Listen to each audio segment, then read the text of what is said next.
What if the most important moment in this story didn't happen on the night everything ended, but days before, behind closed doors, during a fight no one outside that family ever knew about?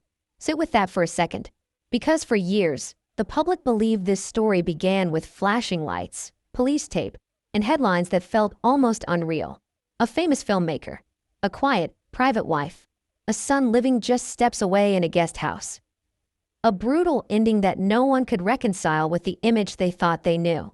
Before we continue, please hit the like button, subscribe to the channel, and turn on the notification bell for updates.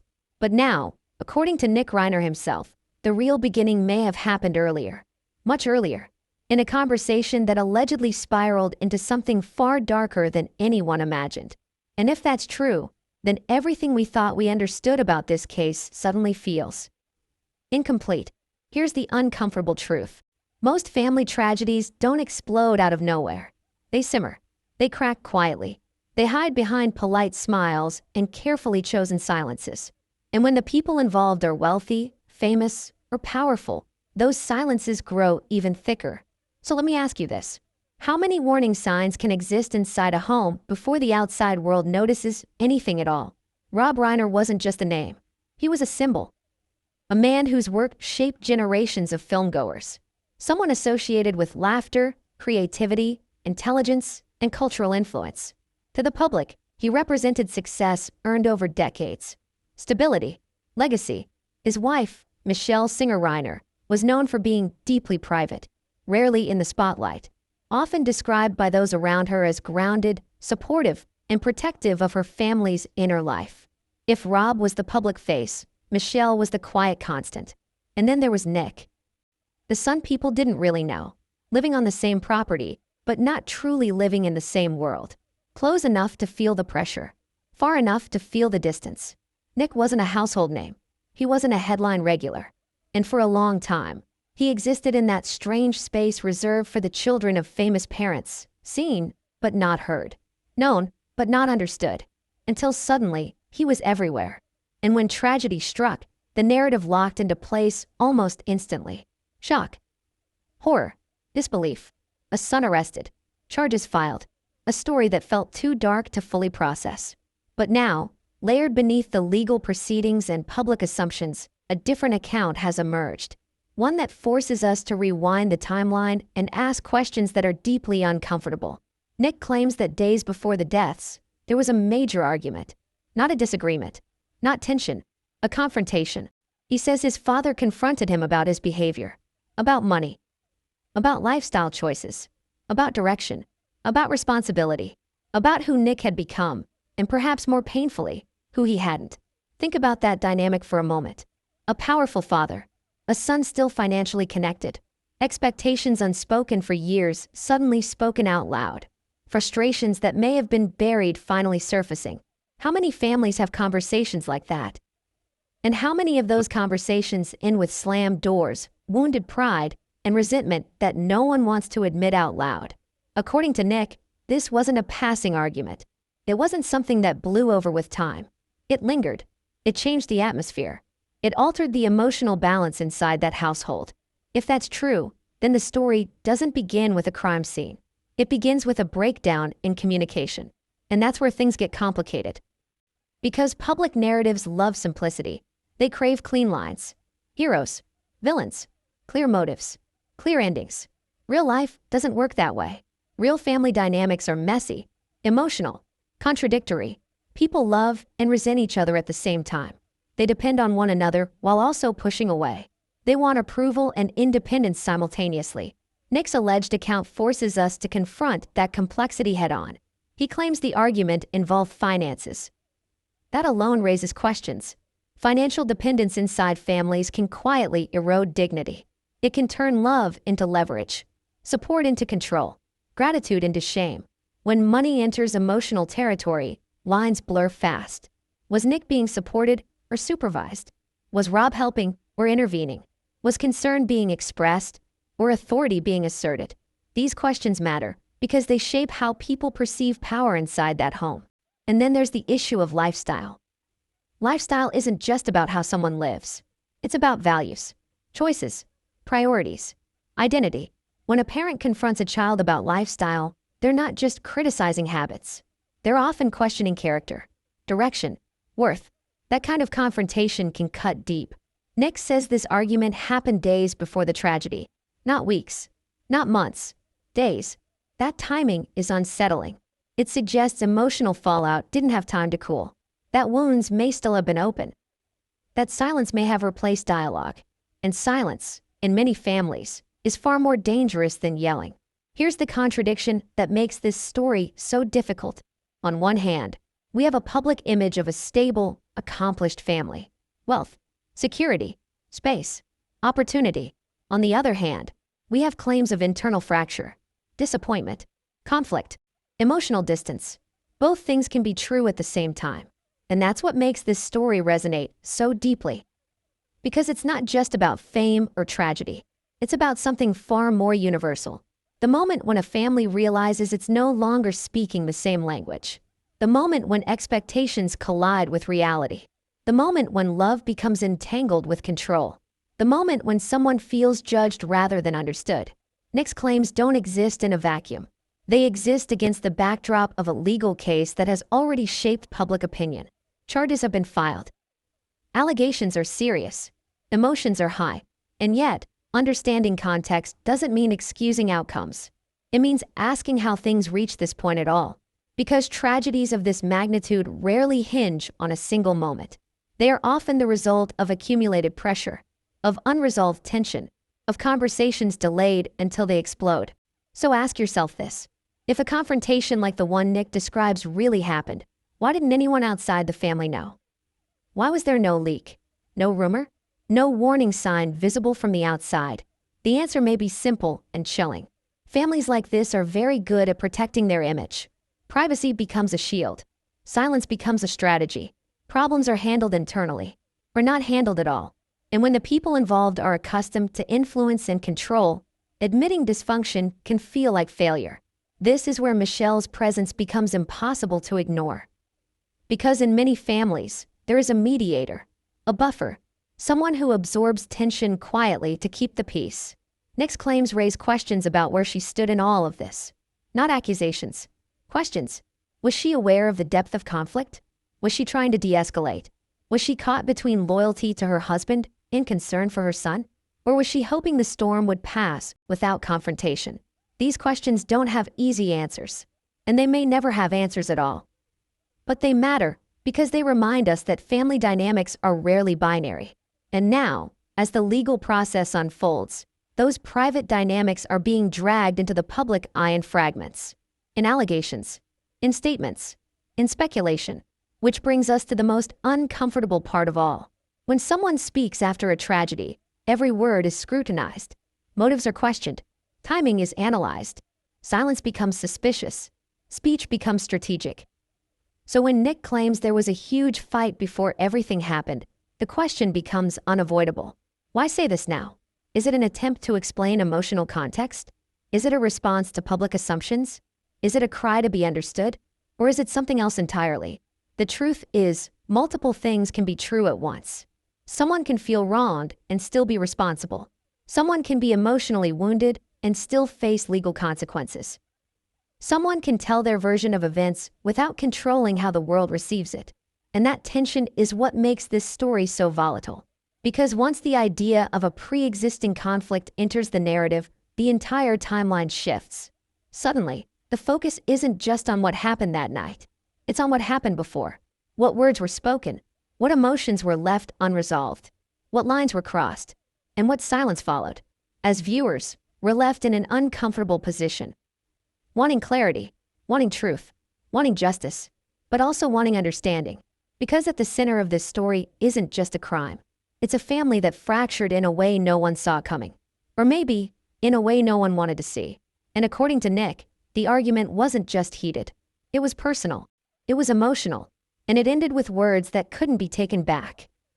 Because as we're about to explore next, what Rob Reiner allegedly said to his son during that confrontation may have planted a seed that changed everything. And once that seed was planted, nothing inside that household was ever the same again.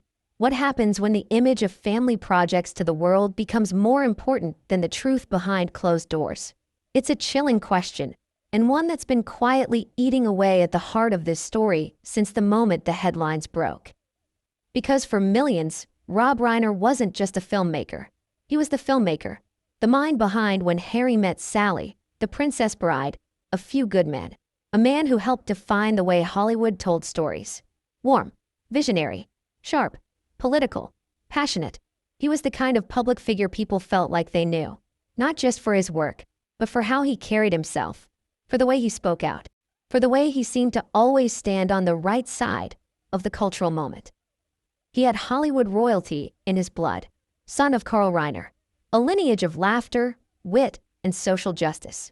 The Reiner name was sacred in certain circles, an institution.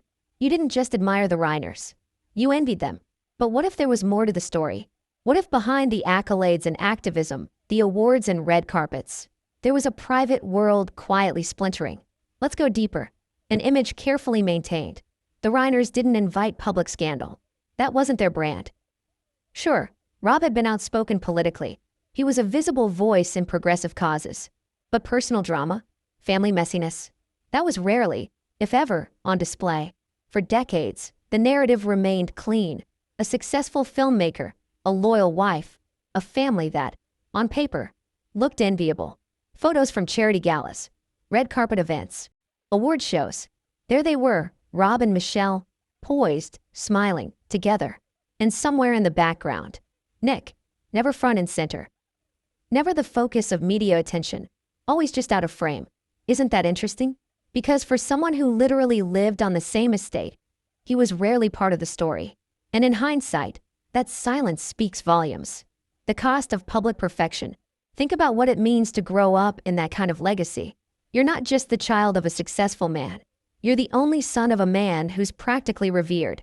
You're born into expectations you never asked for. And those expectations? They don't come with clear instructions. They come with shadows, with pressure, with constant, subtle comparisons. Did Nick want to follow in his father's footsteps? Or did he feel suffocated by the assumption that he should? People forget, when your father is a Hollywood legend, your identity becomes a mirror. You're either seen as a reflection of him or a rejection of him. There is no middle ground. And that middle ground, the one place where someone like Nick might have felt safe to grow into himself, may have never truly existed. The guest house that says everything. Here's a detail that feels symbolic. Nick didn't live across the country. He didn't strike out and sever ties. He wasn't estranged, at least not geographically. He lived in the guest house, on the same Brentwood estate as his parents. Think about that. Not under the same roof, but not far either. Within shouting distance, within silence distance. That physical arrangement is loaded. It speaks of proximity, but not necessarily connection. It suggests access, but possibly not intimacy. To some, it looked like support, a son staying close, staying cared for. To others, it hinted at dependency, control, emotional stasis. Was Nick stuck there? Sheltered there? Hiding there? Or was he simply trying to figure out his own path within the gravitational pull of a powerful family? These questions can't be answered with certainty, but they matter. Because where someone lives is never just geography, it's psychology. And for Nick, the guest house may have been both sanctuary and prison. Rob Reiner's public persona, friend to all, father to one. Here's another contradiction. Rob Reiner was beloved by many, collaborators, actors, fellow directors. His sets were known for being warm. His politics were progressive. His voice was heard. But what about his voice as a father? That's the part no one heard. Publicly, there were very few interviews in which Rob spoke in depth about Nick. Most references were brief, factual, surface level. Was that intentional? Was it protective? Or was it symptomatic of a deeper emotional distance?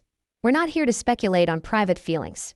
But the absence of certain narratives often says just as much as the ones that are present. The Reiners spoke often of legacy, of Hollywood, of ideals. They rarely, if ever, spoke of struggle within their own four walls. And yet now, with Nick's recent claims, we're being asked to consider a different version of that legacy. A version where admiration collided with resentment, where help blurred into judgment, where love didn't feel unconditional. Michelle Singer Reiner, the invisible center. Then there's Michelle, quiet, reserved, the one who stayed off camera. the stabilizer. To many, she was the heart of the family, the emotional spine behind Rob's public presence. But what does it mean to be the center of a family that's quietly falling apart? Michelle's role in this tragedy has remained largely unexplored. But the more we examine this story, the more her silence begins to feel heavy. Did she see the cracks? Did she hear the arguments? Was she trying to mediate between husband and son? Or was she stuck in a helpless position between two forces pulling in opposite directions? Sometimes, the person who holds a family together does so at immense personal cost. And sometimes, they disappear from the story entirely until it's too late to understand what they were carrying. Why no one asked questions sooner? Here's where it gets even more uncomfortable.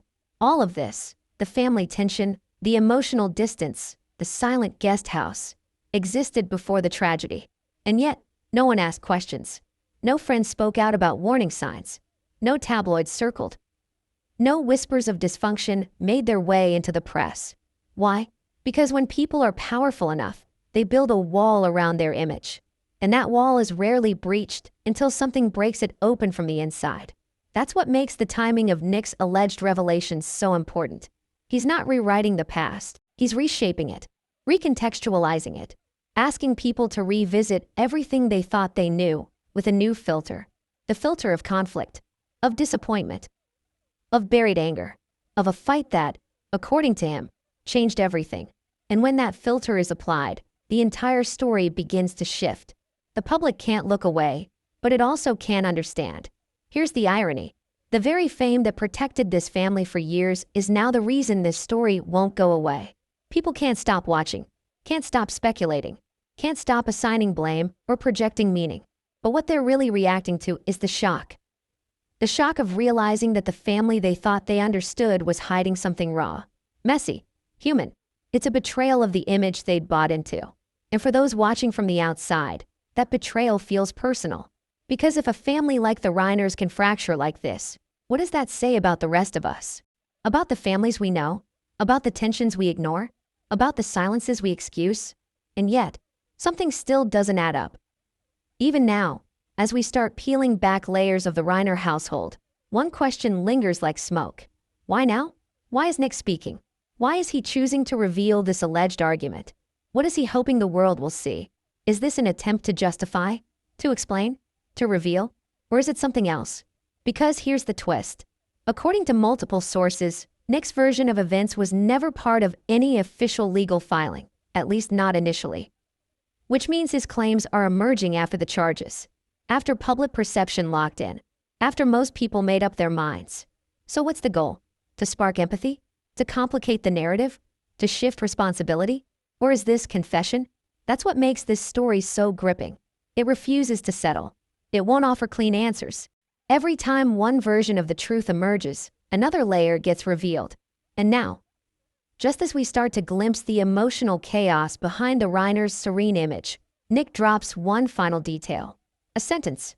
A line he claims his father said. A moment that, in Nick's words, changed everything.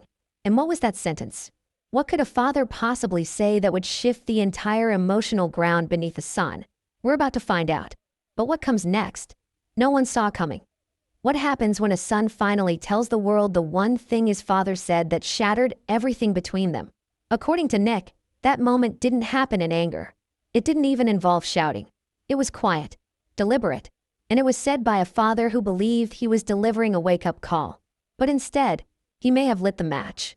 Nick allegedly sat across from Rob in the main house's kitchen that afternoon, days before the tragedy.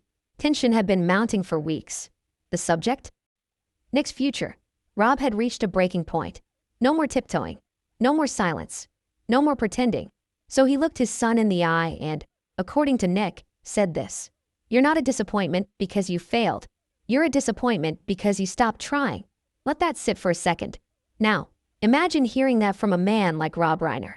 A father, an icon, a symbol of achievement. Imagine being the son on the receiving end of that statement. A line that split the room in half. To some, that sentence might sound brutally honest. To others, devastatingly cruel. But to Nick, it was reportedly the final confirmation of what he feared all along. That his father didn't see him as broken. He saw him as weak. that he didn't see him as misunderstood. He saw him as wasted potential. And in that moment, the fragile scaffolding of identity Nick had built for himself, part rebellion, part survival, collapsed. Because those words didn't just critique his choices. They rewrote his worth. Who is Nick Reiner, really? This is where the public memory blurs. People know Rob. They know the movies, the activism, the accolades. But Nick's life has been largely off camera. And when it has surfaced, the narrative has been foggy. There were whispers of rehab, reports of struggles with substance use, stories of an early life shaped by pressure, privilege, and pain. In fact, Nick even co-wrote a film about that very journey, Being Charlie, a story about a young man dealing with addiction and recovery, directed by none other than his father, Rob Reiner. Think about that irony. A father and son trying to heal their relationship through fiction, through art, through shared storytelling. And yet, 5 years later, something shattered, something unrepaired. Whatever understanding they tried to build on screen apparently didn't hold up in real life. So the question becomes, what happened in the years between that film and the fatal confrontation? The pressure of potential. Nick was born into a world most people only dream of. Famous father, wealthy home, access to every door. But pressure is a funny thing. It doesn't always push people upward. Sometimes it crushes them. Nick may have felt that his success, if he ever achieved it, would never be his own. That every win would be attributed to nepotism. Every stumble compared to his father's perfection. And instead of chasing legacy, he retreated. Instead of rising to it, he rejected it. But the contradiction? He never really left it. He lived in the guest house. He accepted help. He stayed close, geographically, emotionally, maybe financially. And that closeness likely created resentment on both sides. A lifetime of expectations colliding in one moment. Here's what's chilling. That one sentence, "You stopped trying," wasn't just about that day. It was, allegedly, about everything. It echoed with years of built-up disappointment, missed opportunities, unrealized ambition. Maybe Rob thought he was being honest. Maybe he thought he was giving his son the kind of brutal truth he needed to hear. Maybe, in some part of his mind, he hoped it would help. But the effect, according to Nick, it was catastrophic. He claims he didn't hear that line as motivational. He heard it as confirmation. That he would never, ever be enough. The dangerous weight of that judgment. Let's pause and ask the hard question. What happens when a parent gives up on their child? Or more precisely, what happens when a child believes that's what's happened? That's a break that doesn't make a sound, but changes everything, especially in families built on image. Because children of powerful parents often grow up in the shadow of an unspoken contract. We give you everything. You become something we can be proud of. But what happens when one side doesn't hold up their end? Does love remain? Or does love curdle into disappointment? Nick claims his father weaponized that disappointment in that moment. Not through violence, not through rage, but through words. The son who stayed, even when he didn't belong. There's something symbolic about Nick staying on the estate. He could have moved out, started over, cut ties, but he didn't. He remained in the orbit of a father he felt judged by. That's not laziness. That's longing. The longing to be seen, to be accepted, to be enough, even if you're not the version your parents dreamed of. And when that longing is finally answered with rejection, that's a kind of emotional violence few ever recover from. It's not physical, but it's sharp. It wounds deeper than any blade. Because it says, you had your chance. You failed me. And now, I'm done waiting. What if that sentence wasn't an ending, but a trigger? This is where it gets haunting. Nick claims that after that confrontation, everything shifted. The air in the house felt different. The interactions changed. There was less talking, more space, less eye contact, more silence. He felt watched, measured, judged. And then, the worst happened. Now, legally speaking, Nick has been charged. The system is unfolding. But in the court of public opinion, his claims complicate the story. Because he's not denying there was distance. He's not denying the tension.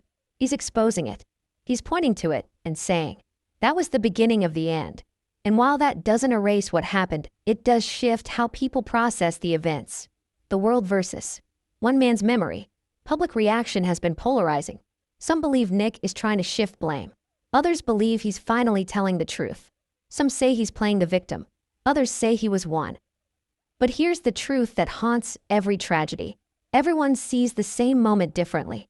To Rob, that sentence might have felt like tough love. To Nick, it felt like exile. And when perception diverges that drastically, misunderstanding becomes destiny, the question that won't go away. So let's ask it again. What kind of father tells his son, "You're not a disappointment because you failed. You're a disappointment because you stopped trying"? Is that cruelty? Brutal honesty? Desperation? Or is it something darker? Was Rob trying to push his son toward something better? Or was he cutting ties emotionally? And if Nick had heard something different that day, would he be sitting in a jail cell right now? Would Rob and Michelle still be alive? Would this story even exist? We can't know for sure. But what we do know is this: that sentence changed the air. And in the days that followed, nothing returned to normal. Because behind the silence of that Brentwood estate, behind the luxury, behind the legacy, something had begun to rot. And by the time the front door was closed that night, the final confrontation was closer than anyone realized. Because what happened next didn't just involve words. It involved everything that had never been said. And the person caught in the middle was Michelle. What if the last conversation you ever had with your parents was the one where everything went wrong? According to Nick, it didn't start with violence. It started with words. A sentence. A look. A challenge. Then silence. And then something much darker. But let's rewind. Because in Nick's version of events, the confrontation didn't come out of nowhere. It wasn't a random burst of emotion. It was the inevitable conclusion to years of unspoken resentment, passive aggression, and deep-seated disappointment. And when that pressure finally cracked, it wasn't just Rob who spoke up. It was Michelle. And that changed everything. The days leading up to the incident, Nick says the tension had been building for weeks. He'd been in and out of meetings, trying, according to him, to restart a stalled career. Writing, pitching, trying to find something that would prove he wasn't just Rob Reiner's son. But his efforts weren't landing. Money was tight. Tension was rising. His phone calls with his father became shorter, colder, less forgiving. Then, allegedly, came the first sit-down. Rob called him up to the main house. No assistance. No outside ears. Just father, son, and a storm that had been quietly brewing for decades. Nick claims it started civil, polite. Rob asked about finances, about plans, about timelines. But then, inevitably, it spiraled. The tone changed. The questions stopped being logistical and started being personal. "You've had every opportunity," Rob allegedly said. "Why haven't you done something with it?" And that line, the tone of it, is what flipped the conversation from hard truth to emotional warfare. Michelle steps in. Up to this point, Michelle had stayed quiet. According to Nick, she'd always been the calmer one, the one who defused, who paused, who reminded Rob to lower his voice. But this time, she didn't. She listened. She let Rob speak. And when Nick finally looked at her, pleading, maybe even silently asking her to jump in, she didn't defend him. She agreed. "She's right." Nick says his mother told him, "We're not angry. We're just exhausted." Exhausted. That word stung worse than any accusation. Because angry implies investment, a desire to fix. Exhausted means they've stopped trying. And that, according to Nick, is the moment things shifted. The son who'd always believed he could maybe turn things around suddenly realized the people who raised him didn't believe that anymore. The alleged final words. Nick says Rob ended the conversation with this chilling line. "You have 30 days to figure out where you're going next. This house isn't your safety net anymore." It wasn't just a threat, he claims. It was an eviction of identity, a symbolic disowning. Not legally, not literally, but emotionally. And the message was clear. We're done. Now, let's be very careful here. This is Nick's version. There is no recording, no third-party verification. Only the words of a man accused of an unthinkable act. But in the context of this story, it matters. Because it reframes what may have happened next. Not as a random break, but as a sequence. A chain reaction. Triggered, allegedly, by the people closest to him. The family dynamic, boiling over. To understand how that argument could shift the entire dynamic, you have to understand the emotional wiring of a family like this. Rob, for all his public charm, reportedly held very high standards.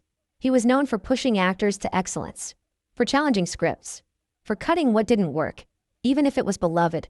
So imagine being his son. and feeling like you're the scene that doesn't work, that you're the one he wants to cut. That's the level of personal rejection Nick says he felt in that moment. And Michelle, who had once been his quiet ally, now seemed to stand with his father. Whether that was true or not, Nick believed it was. And that belief, whether rooted in truth or distortion, is what shaped the next few days. The emotional fallout. Nick claims he retreated to the guest house in a fog. Not rage, not panic. Disorientation. Because for the first time in his life, the people who had always made room for him, despite the failures, despite the friction, had closed the door. And if you believe his version, they did it calmly. No yelling, no second chances, just the end. He describes the air on the estate as different after that day. Conversations became transactional. Texts were short. Meals were skipped. There was no reconciliation, just space. And according to Nick, that space felt like a void. A vacuum where everything he believed about his place in the world suddenly felt false. The quiet before the collapse. What makes this period so haunting is how normal it looked from the outside. There were no police calls, no raised voices overheard by neighbors, no visible breakdown, just silence, stillness, a family pulling apart in slow, devastating increments. Nick describes pacing around the guest house, checking his phone, waiting for a text that didn't come. He says he thought about apologizing, but for what? He wasn't even sure anymore. Because in his mind, it wasn't just about the argument. It was about everything, every expectation, every shadow, every year of not being good enough. He allegedly told a friend days before the tragedy, "They think they're helping me grow, but all they're doing is reminding me I'll never be who they want." Was that a cry for help? A warning? Or just the sound of someone coming undone? Why this argument matters so much. Here's why this chapter is so critical to the larger story. Because if this argument really happened the way Nick says it did, it changes how we view everything that followed. It suggests motive, not in a legal sense, but in an emotional one. It paints a portrait not of a sudden break, but of a person unraveling. And that unraveling, it didn't begin with violence. It began with rejection. Now, that doesn't justify anything, but it does explain something. It adds context to the chaos. It reminds us that even the most horrific actions often have a long, invisible tail. And when someone feels they've been emotionally discarded by their own blood, there's no telling what they'll do to feel seen again, even if it's the worst thing imaginable. The final detail Nick reveals. Nick says he replayed that conversation over and over in his head. Every word, every tone, every breath. But one moment haunted him more than the rest. Just before Rob walked out of the room, according to Nick, he paused and looked back. And with a flat voice, he allegedly said, "This is your last chance to show us who you are." That's not just a line. That's a dare, a challenge, a door swinging shut. And to his son already drowning in shame, rejection, and confusion, it felt like the world collapsing. He didn't respond, he says. He couldn't. He just nodded. And that was the last time all three of them were in the same room together alive. Because after that, something broke. And what followed wasn't an argument. It was an ending. One the world still doesn't fully understand. But what if this wasn't the first time the family had reached this kind of emotional brink? What if this was just the final chapter in a series of confrontations that had been building for years? And what if the warning signs were there all along? In the one person no one was watching? Because as we're about to uncover, the one who saw everything unravel was Michelle. And her silence may have been the loudest cry of all. What if the real fight wasn't about love, but leverage? What if behind the surface-level argument, the one with the sharp words and cool stares, there was something deeper brewing? Not about who said what, not about respect or legacy, but about money. Because according to sources close to the family, and now from Nick's own alleged account, the confrontation days before Rob and Michelle's death had less to do with father-son dynamics, and everything to do with the silent, invisible power money holds in a family like theirs. Let's break this open. The Reiner estate, a $13.5 million pressure cooker. First, the numbers. Rob and Michelle Reiner lived in an elite $13.5 million estate in Brentwood, an upscale neighborhood that screams Hollywood royalty. The house, massive, secluded, protected, but inside that sprawling compound was a second world, the guest house, and that's where Nick lived. Now, to most outsiders, That might seem generous, a compassionate gesture, a way to keep family close. But in a home like that, where power dynamics run quietly and deeply, every square foot can become a battlefield. Who pays the bills? Who controls access? Who makes the rules? And what happens when the son, age 32, still lives rent-free, with little income of his own? The answer? The power is all in the parents' hands. Dependency dressed as support. According to Nick, his financial situation had become a sore spot. He claims he'd been trying to make it on his own, but doors kept closing. Projects fell through. Screenplays stalled. Meetings went nowhere.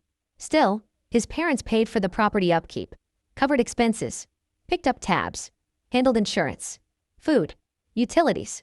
It was support, but it was also surveillance. Because every dollar came with a cost. Not a written contract, but an emotional IOU. Every time Rob paid a bill, Nick felt like he lost a little more autonomy. And every time Michelle bought groceries or covered a medical bill, Nick says he felt watched. Like a child who never quite graduated into adulthood. And that feeling, that erosion of identity, it builds resentment fast. The lifestyle clash. Here's where the story shifts from sad to tense. Because it wasn't just about how much money was being given. It was about how Nick was using it. Rob and Michelle reportedly lived modestly despite their wealth. They valued privacy, purpose, and philanthropy. They donated generously, kept their circles small, and rarely flaunted luxury. Nick? Not so much. He was seen frequenting clubs, dining at high-end restaurants, driving cars that didn't quite match his income, associating with circles his parents didn't approve of. To them, it probably felt like he was burning resources they had earned on a lifestyle they didn't respect. To him, it felt like they were trying to mold him into something he wasn't. The disconnect wasn't just financial. It was philosophical. Rob had earned his name through hard work, through decades of consistency, through purpose. Nick was chasing relevance in an era built on Instagram filters and screenplays that never got greenlit.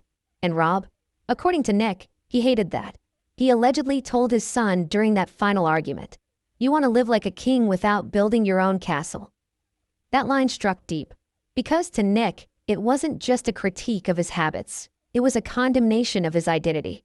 And that's where Michelle's role becomes more complicated. Michelle's quiet ultimatum. Michelle had always been the softer one. She'd defuse, de-escalate, smooth things over. But Nick claims this time, she didn't play mediator. She played equal partner. He says she told him flatly, "We can't keep funding a life that's hurting you and breaking us." That wasn't just a financial statement. That was a psychological one. Michelle wasn't just worried about the money. She was worried about what it was doing to him, to her marriage, to the family. She reportedly gave him an option. Get serious, or get out. Nick says he felt blindsided. He always believed his mother was on his side. But in that moment, the illusion cracked. Now he saw her not as a buffer between him and his father, but as someone who had reached her own breaking point. And that, he claims, was when the floor fell out beneath him. The illusion of control. Nick's version of the argument paints a disturbing picture. Two parents laying down the law, not in anger, but in finality. No raised voices, no drama, just cold, quiet resolve. They were done enabling, done forgiving, done hoping. And in that moment, Nick realized something that haunted him in the days that followed. He had nothing. No income, no assets, no career momentum, no escape plan. Everything he had, food, shelter, identity, was tied to two people who had just told him the well was dry. And that kind of realization doesn't just spark panic. It sparks rage. Not always explosive, not always visible. Sometimes it festers, grows teeth, and turns inward until it lashes outward. When love becomes leverage. Let's pause here, because this is the emotional contradiction at the heart of this story. Nick was supported, but never felt safe. He was loved, but constantly felt judged. He was cared for, but reportedly under conditions that made him feel small. And that mixture of dependence, humiliation, and quiet rejection is a psychological cocktail that can distort everything. He may have felt trapped, like a man being asked to be grateful for chains made of gold. And when love becomes a tool of control, it stops feeling like love at all. It starts feeling like performance. And when you stop performing, you get cut off. The last straw? Nick says the final straw came when Rob and Michelle told him they were considering selling the property, downsizing, starting fresh, separating themselves, physically, financially, emotionally. He says he overheard a conversation they didn't know he heard. Rob reportedly said, "I don't want to die with my legacy being we propped up our son." And Michelle responded, "Then we know what we have to do." That line, if true, wasn't just about real estate. It was about cutting ties. And for someone like Nick, who had lived in that house for years, through addiction, relapse, recovery, and failure, that sentence was a death blow. It said, "We don't believe in you anymore, and we're ready to move on without you." So, what do you do when you have nothing left to lose? That's the terrifying emotional territory we're now entering. Nick claims that after the argument, he barely spoke to his parents again. He avoided the main house. Texts were ignored. He says he felt like a ghost on his own childhood property, and in that isolation, something broke. Now, again, none of this justifies what happened next, but understanding emotional escalation matters. Because if this story is true, if the argument really went this way, then the tragedy didn't begin on the night of the murders. It began here, when the emotional oxygen was pulled from the room, when the safety net was torn away, and when the people who had always said, "We're here for you," stopped saying it. The audience question that haunts. So we ask you, what would you do if your entire life was tied to people who just told you they were done? What do you do when the very people you rely on for shelter, stability, and identity say, "We've given you enough, and it's not worth it anymore"? Would you fight, beg, rebuild, or would you fall apart?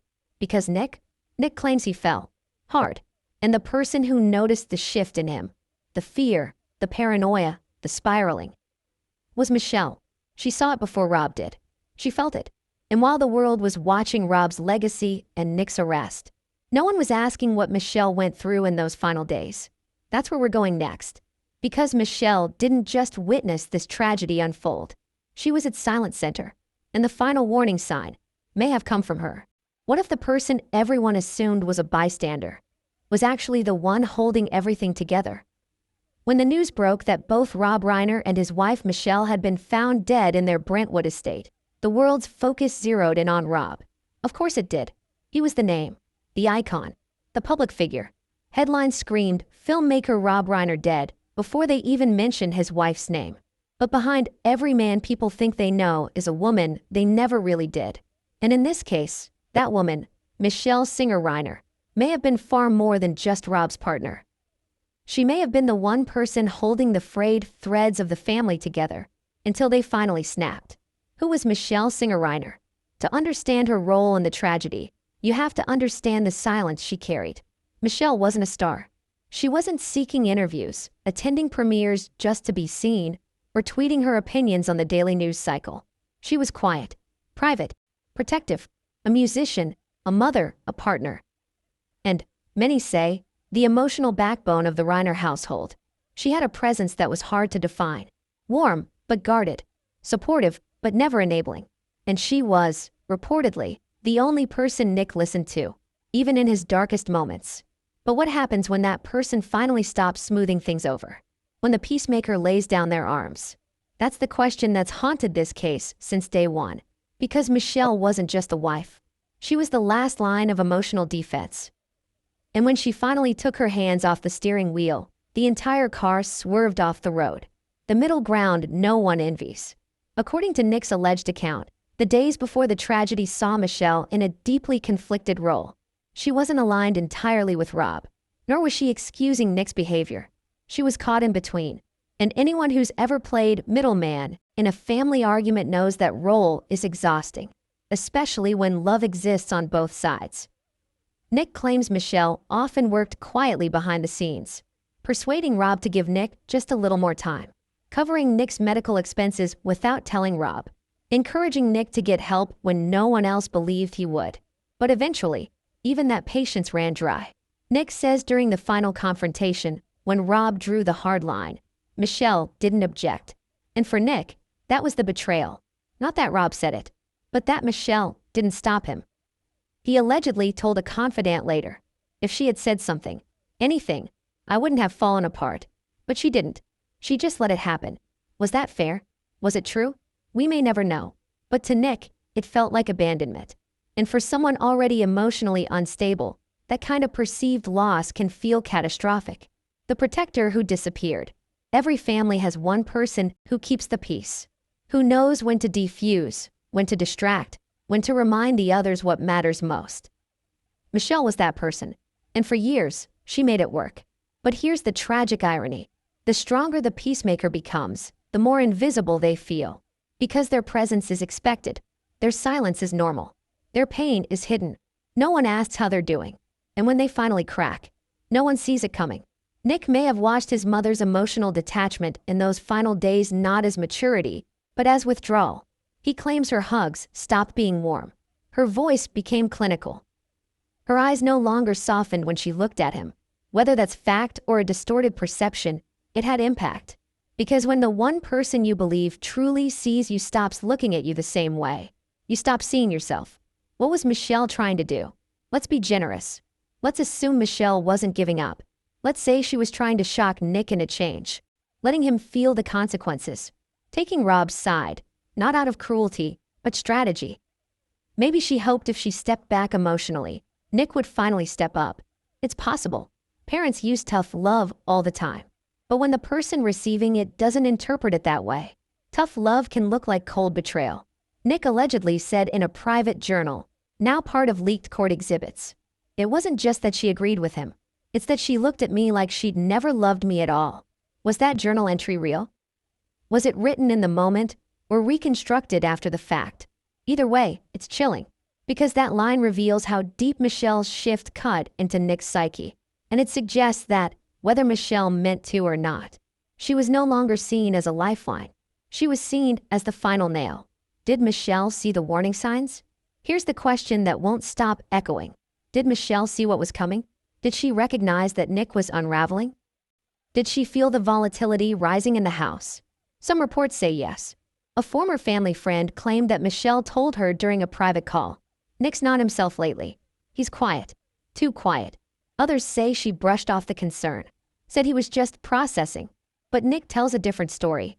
He claims that the night before the tragedy, he knocked on the main house door. Late, after midnight, Michelle answered. They didn't speak. They just looked at each other.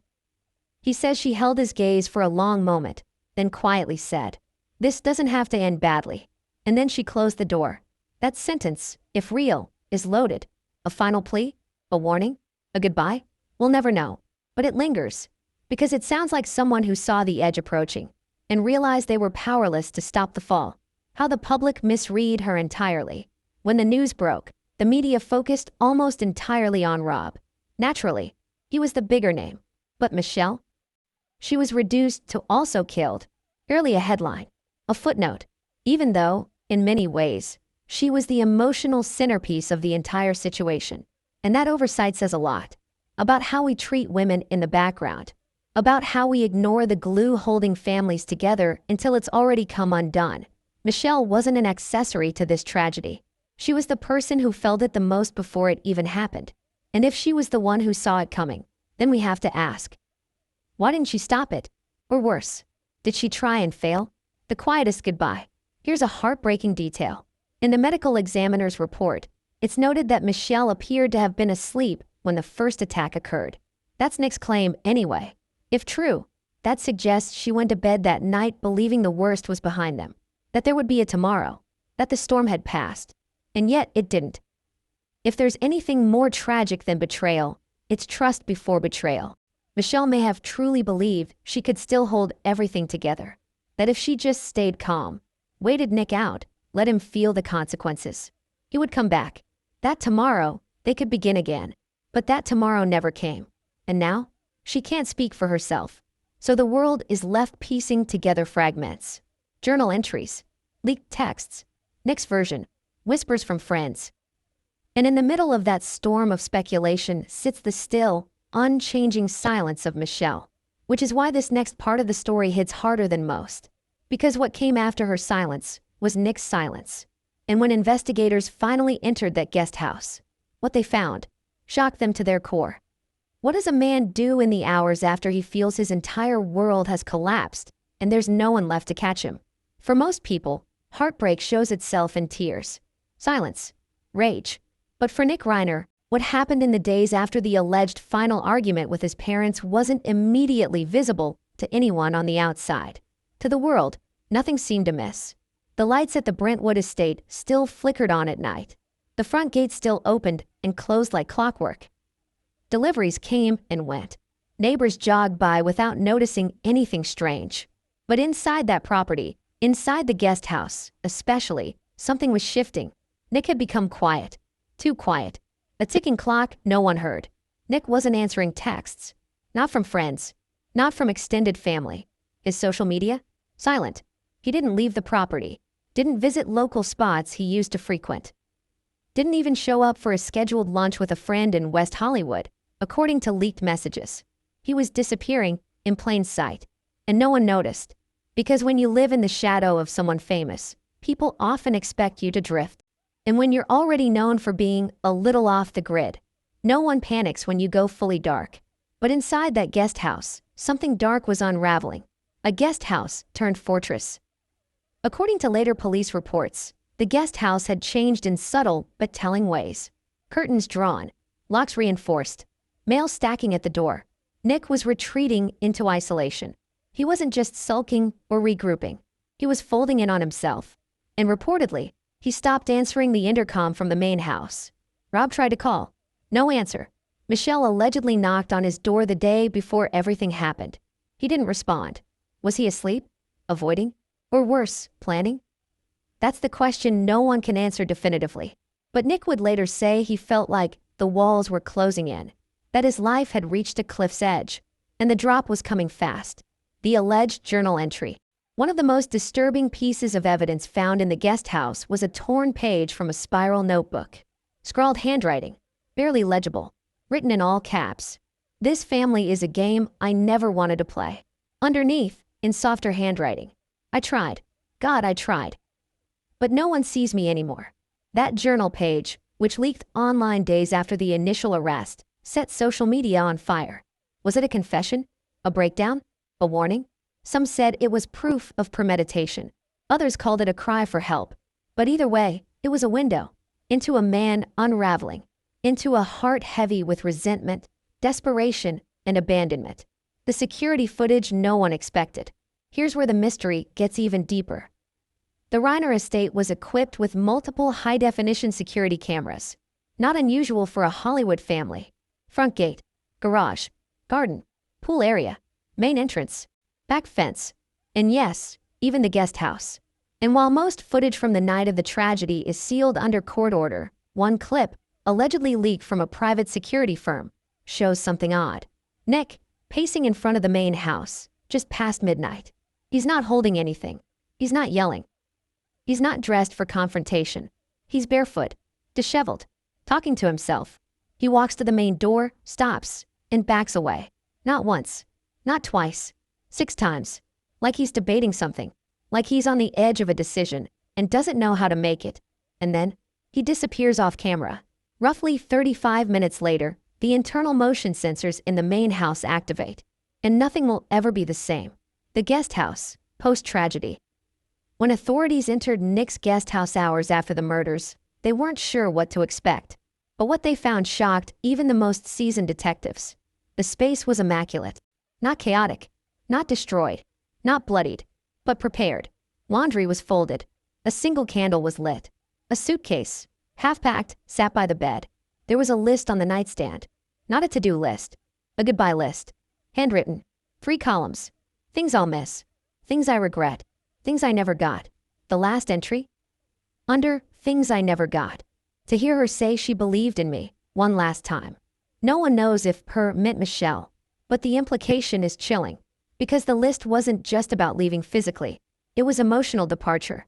It was the end. And yet, Nick didn't leave. He stayed. He stayed after. He stayed to be found. Why didn't he run? That's the question that's haunted prosecutors, journalists, and psychologists alike. If Nick truly committed this act, if he murdered his parents, whether in rage or despair, why didn't he flee? He had hours before authorities were called. He had money stashed. He knew the security system. But he stayed. He sat on the floor of the guest house, reportedly rocking back and forth. He answered the door when police knocked. He didn't resist, didn't speak, didn't even ask why they were there. He just looked up and, according to one officer on the scene, whispered, "I didn't want it to be like this." The psychological implosion. Let's talk about psychological collapse. Not the kind that happens suddenly. The kind that simmers. The kind that looks like numbness, stillness, detachment. Nick wasn't violent before this. He had no record of aggression. He had a history of emotional fragility, substance struggles, yes, but no documented physical harm to others. Which makes this moment so difficult to grasp, because it suggests something snapped, something internal, a switch that flipped. Not necessarily rage, but release. And that kind of emotional surrender can be far more dangerous, because it doesn't come with warning signs. It comes with silence. The final interaction, what Michelle may have seen. Nick claims, and this is still being investigated, that Michelle spoke to him one final time the night before. She allegedly saw him sitting outside the guest house. She brought him tea. She sat beside him. They didn't talk much. He says she looked at him with sadness, not anger. And she said the same line he mentioned before.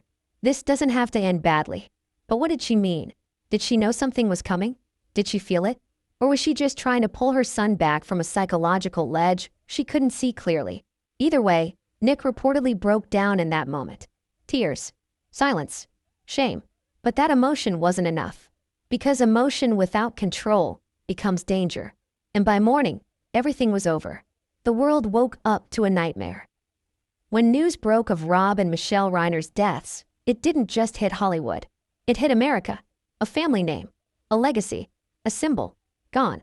And at the center of it all, Nick Reiner, the quiet son, the misunderstood one, the man who now sits at the center of a storm the world still doesn't fully understand.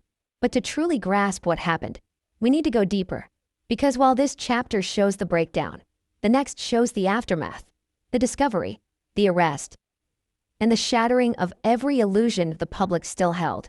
Because up until this point, the world assumed what happened. They speculated. They judged. But when police finally walked into the main house, what they found redefined everything. What happens when the truth doesn't just arrive, but crashes through the front door, escorted by uniformed officers, cameras, and a city desperate for answers? For days, the Reiner estate had been silent. No post from Rob. No sightings of Michelle. No movement from the guest house. And then, at 7:48 a.m. on a gray Sunday morning, that silence was broken by a single phone call to LAPD dispatch from a private estate security team. Simple, calm, chilling. We've had no movement from the main residence. No one's answering. The son is present. Something feels wrong. Requesting wellness check. It was the moment everything changed. Because what began as a routine check-in turned into one of the most shocking discoveries in Hollywood history. Arrival at Brentwood. For LAPD officers. One marked car. One unmarked. Body cameras rolling. They arrived quietly. No sirens. No rush. At that point, no one suspected anything was wrong. The gate was opened remotely by security. The officers stepped onto the driveway. They walked past the garden, toward the main house. And what they found there froze them in place. The front door was unlocked. The interior lights still on. And the foyer? Quiet. Still. Too still. The first clue something was very, very wrong. According to initial officer testimony, later leaked to the press, one of the first things that set off alarm bells was the smell. Not of blood, not of decay, but lemon cleaner. Strong. Overpowering. Fresh. A cleaning agent so potent it made one officer cough. And that didn't make sense, because there was no cleaning staff scheduled for that weekend. And no one had exited or entered the property in the last 24 hours, according to security logs. So who cleaned? And what were they trying to hide? The living room, a scene too still. Moving cautiously, officers stepped into the living room. A book was open on the coffee table. Michelle's reading glasses beside it. A half-drunk cup of tea. No signs of a struggle. Just stillness. The kind that feels staged. Like time had stopped. Like someone had tried to preserve a moment that should never have ended. And then one of the officers called out. Clear to the kitchen. That's when the silence shattered. The kitchen, where it began. There, on the floor of the kitchen, was Rob Reiner. Face down. Motionless. Multiple stab wounds. A broken mug beside his hand. Blood pooled, but contained. There were no signs of a struggle. No overturned chairs. No broken furniture. It was as if it had happened fast. Decisive. Deliberate. One officer, hardened by years in homicide, reportedly said, "It looked surgical, like someone didn't want chaos.